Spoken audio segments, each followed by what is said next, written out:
I cautioned her repeatedly, pleaded with her, and did everything I could to persuade her. But she paid no attention, so I handled the matter in my own manner. And this is how things turned out. It began when I saw residents from the nearby homeowners association cutting through my fields as if they owned a shortcut. My young crops, just beginning to emerge, were getting flattened beneath their wheels. My property lies directly between their neighborhood and the main route into town. I could see why they were tempted. Rather than arguing right away, I chose to be fair. I prepared a clear route for them, broad enough for their expensive vehicles. For several months, they stuck to it. But lately, whether on purpose or from pure entitlement, they had begun drifting away from the route and ruining my plants, wrecking everything I had poured my effort into. Their racket was relentless. Morning and evening, the growl of engines, blaring horns, and loud tunes pouring from rolled-down windows filled the air. But the absolute worst was Karen. She piloted her white Range Rover over my land like she ruled it all.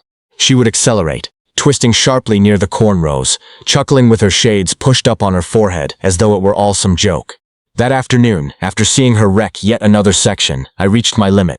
I positioned myself at the field's border until she eased up near the curve, then signaled for her to stop. I stayed courteous. Truly, I was as civil as possible. After months of seeing my labor ruined, I explained that they had to cease. For the good of my fields, they needed to stay on the route I had made. My words came out even and composed, almost begging. Yet Karen's response was pure poison. She stuck her head out the window, gave a smug grin, and declared I had no authority to tell the association where they could go. Her voice overflowed with superiority, treating me like I was beneath her.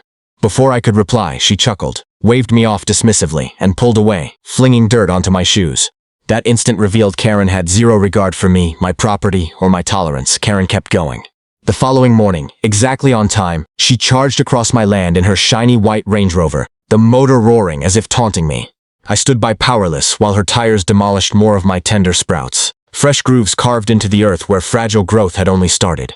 Soon after, a couple more association members did the same, zagging as if my farm were their personal playground. By that point, anger was surging inside me. I figured a straightforward talk might not cut it. Perhaps I needed to make it formal. So I dressed in my nicest clean clothes, gathered my documents, and headed to their association board session.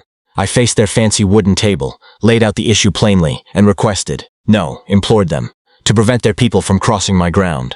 I detailed the harm precisely, hoping they would grasp the setbacks I endured.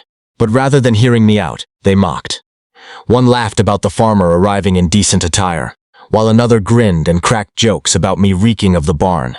Karen sat there as well, reclining with her arms folded, savoring my embarrassment as if it were a show. That broke me completely. If courtesy wouldn't work, I would claim it differently. I left the meeting room seething, each stride heavier, my thoughts already forming a plan.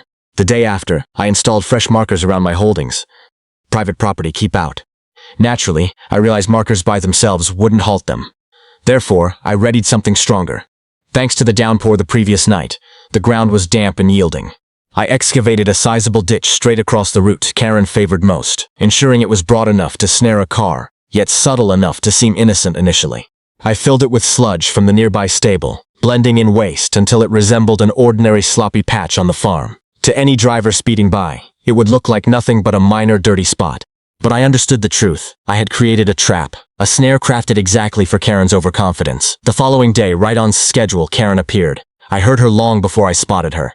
Her Range Rover's motor always carried that haughty rumble, as though declaring her arrival.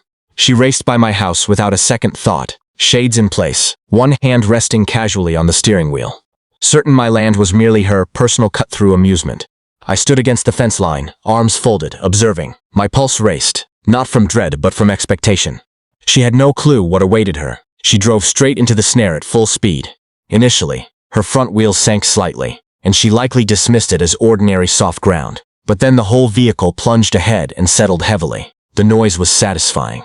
Sludge pulling and metal straining, while her tires whirled uselessly. She attempted to gun it, pressing the accelerator harder, flinging dirt everywhere. Yet the harder she struggled, the further her prized vehicle buried itself. The front end scraped bottom, the chassis protested loudly, and Karen's arrogant expression shifted into alarm. "Help? Can anyone help me?" she yelled, slamming her polished hands against the wheel. I observed from the shadows, holding back a chuckle because I wanted to relish each moment of her collapse. She reached for her phone, thrusting it out the window, but reception in this section of the farm was nearly non-existent. Minutes stretched into hours. Her expensive footwear was coated in grime when she eventually climbed out, howling as the muck pulled at her legs. She stamped around, swearing, shouting into the breeze, but no rescue team came running. Finally, after what seemed like forever, she found just enough signal to contact a towing service. By then the sun blazed overhead, her hair was a mess, her outfit ruined, and her luxury SUV resembled something dragged from a bog. When the tow truck showed up at last, the driver struggled to keep a straight face. Extracting that Range Rover proved difficult. It dug in deeper with each pull, bending the bumper and gouging the finish. By the time they wrenched it loose, her high-end ride appeared like a battered work truck. Karen's face burned crimson, embarrassed and enraged. I remained silent, taking in the entire scene, savoring the spectacle as if it had been arranged solely for my benefit. After that fiasco, I barely had to do anything more. Karen's disgrace handled everything. The tale raced through the community quicker than gossip usually traveled. By nightfall, every association member knew how their leading lady had plunged axle-deep into barnyard sludge, hollering desperately while her elegant Range Rover was yanked free, looking as if it had endured a wrecking yard brawl. Folks murmured, snickered privately, and a few even visited my property to inspect the massive pit she had dropped into. That crater turned into a local landmark, a lasting symbol of where hubris could lead. Karen naturally attempted to twist the narrative. She stormed into the following association gathering, fuming about how I had deliberately damaged her car and how I ought to face legal action for the costs. But even her allies refused to support her. Instead, they shifted against her, questioning why she disregarded the warnings, why she crossed property that wasn't hers, and why she believed she stood above everyone else. For the first time, the group didn't mock me. They mocked her. The identical board that had sneered at me earlier now pointed to Karen as the perfect warning of what occurs when you push too far. And the harm ran deep. Word got around that she paid thousands. Yes, thousands for fixes. The bumper needed full replacement. The drivetrain suffered issues. And the inside reeked of waste for ages no matter how much they cleaned it.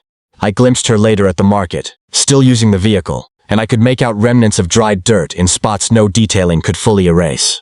She kept her gaze lowered, dodged any looks, and for once Karen stayed quiet. The remaining association members took the hint. Not one wheel rolled over my plants afterward.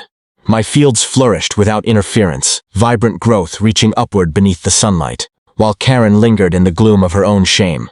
It felt rewarding. It was fairness, and it was a collapse orchestrated not by my hand but by her own conceit. I simply set the scene. She delivered the performance on her own. The end.